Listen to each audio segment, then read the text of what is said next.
Yung barkada ko yung nag-isip din. Paano kaya yung mga matsineri, maraming matsineri, paano ko mahuli rin? Nag-isip yung barkada ko. Ang ginawa ng barkada ko doon sa matsin, nagbutas ng mura, yung buko. Buko.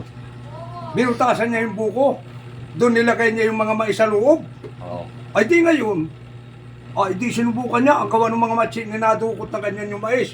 Paghawak na yung mais, hindi niya matanggal yung kamay niya doon sa butas. Dala-dala yung mais. Ay ngayon lahat ay nagdukutan na. Ay hindi man ngayon matanggal. Ang ginawa ng barkada ko dinitla. Uwa! Naku, nakakayatan na sa inyo kayo hindi makakita. Gawa nung dala-dala yung mga buko. Huli kayo ngayon. Ay, Nakarami ng huling barkada ko. Ay, parang siya naka-gloves nun. Ay, parang nakagabi. Hindi ko matanggalin. Parang malaman ang bukting. Walang pandaplas, ano? Walang pandaplas. Wag na hindi matanggalan. Pag-awak yung mais doon sa loob. Yan ang natin ko sa inyo, mga kaibigan. Yan ay sariling atikan, yan yung buyog. Mag-request lang kayo kay Limbuyog at tagaw kayo ng kwento. Basta't kayo ay lumikwis din eh. O, mga kwento Gagawa pati. natin ng Oo, joke yan. basta kwento ano. Ganyan tayo parehin ika ngay sumagap ng mga gandang joke. Oo. Yan ay mga hindi kaya yan. Sariling atikan, yan buyog yan.